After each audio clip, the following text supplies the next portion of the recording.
आप देख रहे हैं जी बस जी यूट्यूब चैनल और मैं हूं रमेश। और आज हम लोग जानेंगे यहाँ पे 11th का बायोलॉजी जो हमारा चैप्टर 11 से होगा।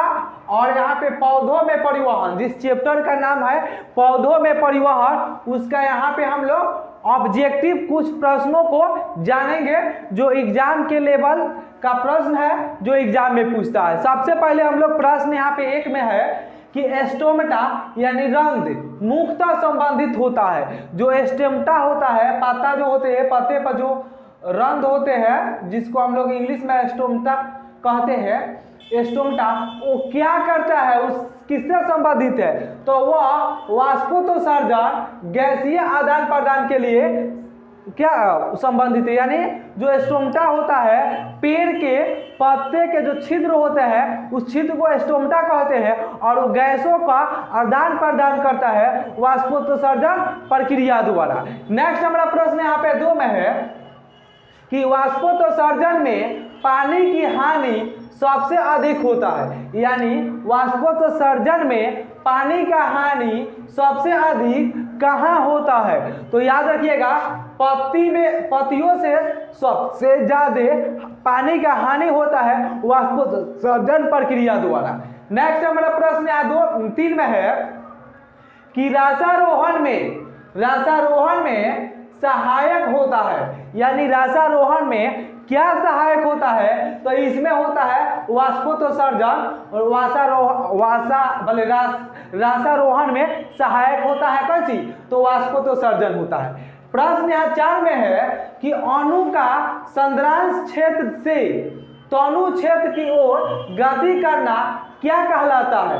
यानी जो तनु होते हैं, तनु का संद्रांश क्षेत्र से तनु क्षेत्र की ओर गति करना क्या कहलाता है? तो यह विसर्जन कहलाता है। क्या कहलाता है? विसर्जन कहलाता है। नेक्स्ट हमारा प्रश्न 5 है कि किशमिश को पानी में डालने पर वह किस क्रिया के कारण फूल जाता है? जो किशमिश होता है और उसको हम लोग पानी में डालते हैं तो किस क्रिया के द्वारा वह फूल जाता है? तो वह बाह्य परासरण के कारण फूल जाता है। यानी बाह्य परासरण उस पर क्रिया करता है जिसके कारण क्या होता है? वह फूल जाता है किशमिश। नेक्स्ट हम लोग यहाँ पे जानेंगे 6 में कि कौन सी क्रिया रंध्र छिद्रों के बंद होने में सहायक है। यानी वह कौन सी क्रिया है, वह कौन सी रंध्र छिद्रों के बंद होने में सहायक है? तो यहाँ पे हो जाएगा शर्करा का स्टार्च में बदलना तथा माध्यम का अम्लीय होना क्या होता है? तो रंध्र छिद्रों के बंद होने में सहायक करता है। नेक्स्ट हमारा यहाँ पे है कि एक कोशिका से दूसरे कोशिका तक जल की गति की दिशा एवं दर किस पर निर्भर करता है?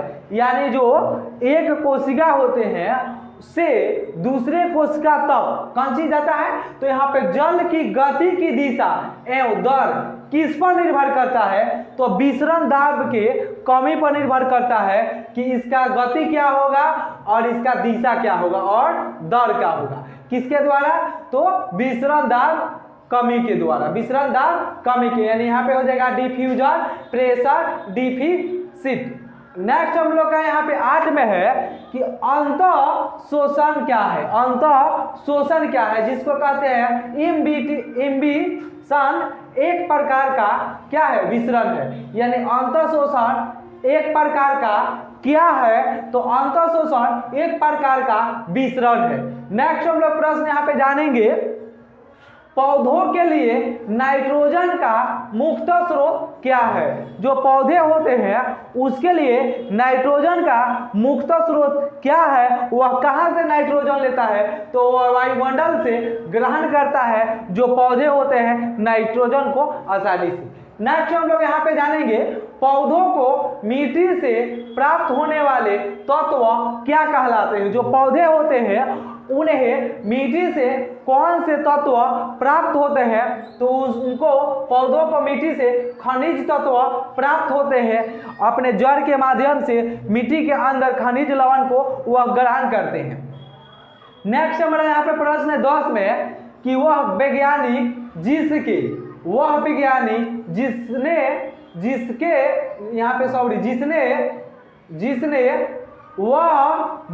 जिसने बताया कि बिना मिट्टी के भी पोषण बिलियन के घोल में पौधे को उगाया जा सकता है, तो उनका नाम था जूलियस सेकस ने बताया था कि जो पौधे होते हैं उनको मिट्टी नहीं दिया जाएगा जड़ में, फिर भी उनको हम लोग आसानी से उगा सकते हैं। तो उसको कैसे उगाएंगे, तो क्या करेंगे, जो पोषण बिलियन होगा, पोषण बिलियन के घोल होगा, घोल को पानी में डाल देंगे और क्या करेंगे, एक पाइप ड्रिल के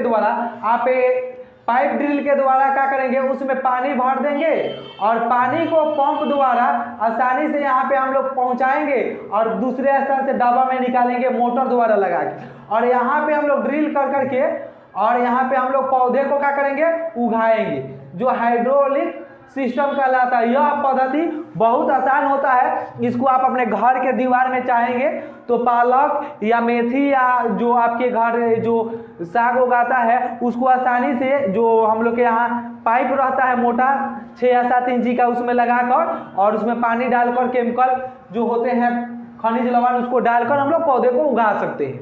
नेक्स्ट हम लोग जानेंगे यहाँ पे वह वैज्ञानिक जिसने बताया था कि पौधे वृद्धि और विकास के लिए मिट्टी से खनिज प्राप्त करते हैं। वह कौन वैज्ञानिक थे जिन्होंने बताया जो पौधे होते हैं वह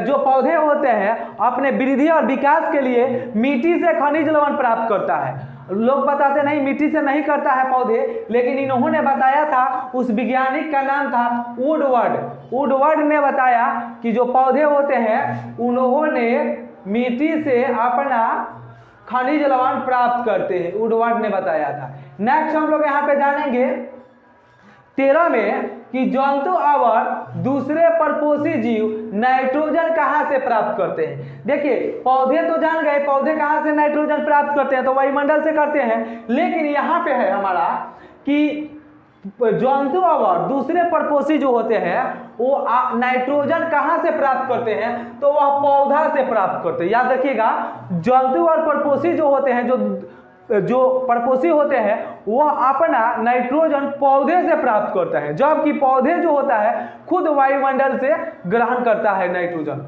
नेक्स्ट यहाँ पे प्रश्न 14 में है कि पौधे के पर्णहरित यानी क्लोरोफिल में कौन सा पोषक तत्व उपस्थित होता है। यानी जो पौधे होते हैं उसमें पूर्ण हरित होता है, जिसको हम लोग क्लोरोफिल कहते हैं, में कौन सा पोषक तत्व उपस्थित होता है, तो उसमें मैग्नीशियम होता है, यानी Mg होता है, मैग्नीशियम जिसको कहते हैं।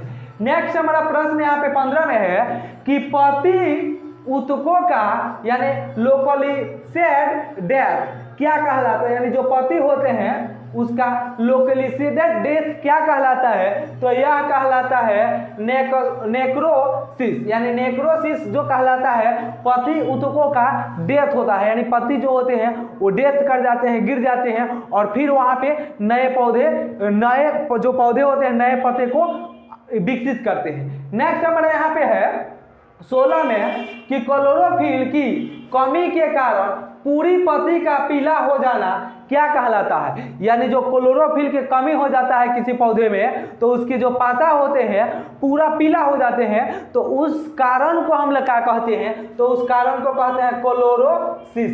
क्लोरोसिस के कारण पौधे के जो पत्ते होते हैं वो क्लोरोफिल के कमी से पीला हो जाते हैं। तो चलिए हम लोग देखेंगे नेक्स्ट वीडियो में नेक्स्ट क्वेश्चन आंसर। तब तक के लिए धन्यवाद, थैंक्स, जय हिंद।